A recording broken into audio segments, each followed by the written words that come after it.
From Neural Newscast, this is Prime Cyber Insights, intelligence for defenders, leaders, and decision-makers. I'm Aaron Cole. Welcome to your practitioner briefing on Prime Cyber Insights for March 20th, 2026. Today, we are prioritizing critical legacy protocol risks and the fallout from a major disruption in the underground data trade. I am Lauren Mitchell. Joining us today is Chad Thompson, a director-level AI and security leader who brings a systems-level perspective on automation and enterprise risk management.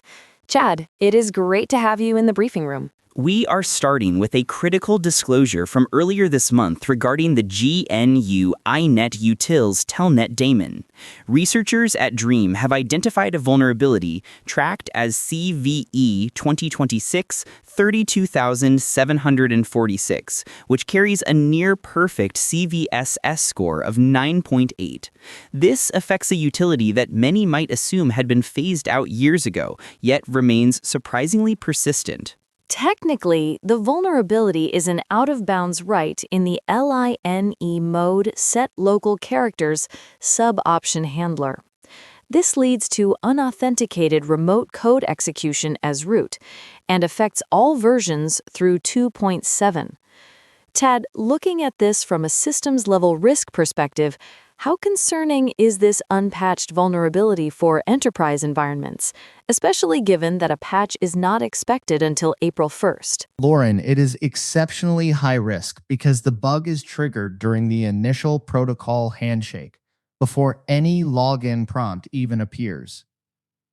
From a systems perspective, we frequently find legacy protocols like telnet lingering in industrial control systems, older network switches, or management layers that were set up years ago and forgotten. Because an attacker only needs a single network connection to port 23 to achieve root access, your perimeter and internal segmentation are effectively the only defenses standing in the way of a total compromise. The delay in the patch until April 1st creates a dangerous window for exploitation. When we analyze the S-LC prime handler logic, it is processing options before any authentication occurs. This represents a classic architectural failure, where untrusted input is handled by a high-privilege process. Organizations cannot afford to wait for the GNU update. They need to deploy automation that can identify and isolate these legacy instances immediately to prevent lateral movement. Furthermore, this follows CVE 2026-32746, another telnet flaw that CISA reported was under active exploitation back in January.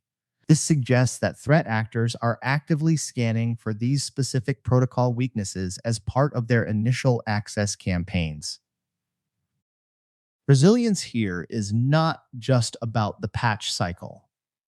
It is about the operational decision to finally decommission telnet, or, at the very least, move it behind authenticated gateways and non-root environments. That highlights the absolute urgency of moving beyond simple reactive patching. Thank you, Chad, for providing that technical context. Aaron, while we monitor these protocol vulnerabilities, we are also seeing a major shift in the threat actor ecosystem regarding a primary data leak market. Exactly. BreachForums is effectively offline. The Cyber Counterintelligence Threat Investigation Consortium, or CCITIC, reported that they successfully identified and filed abuse reports against the forum's upstream infrastructure. Those servers were being hosted by DigitalOcean within a Frankfurt data center, and the takedown appears to have been highly targeted. The forum's administrator has already posted a goodbye message, looking for a successor to take over the leadership. However, this is more than just a technical disruption. It is a crisis of trust.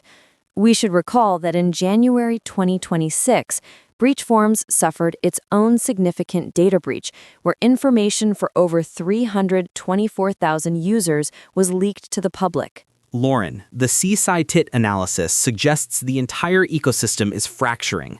When the platforms designed to facilitate the sale of stolen data cannot secure their own user base, the honor among thieves model begins to collapse. Practitioners should monitor where this traffic migrates, likely toward more decentralized channels, but the current disruption to the data brokerage market is significant. That concludes our briefing for today.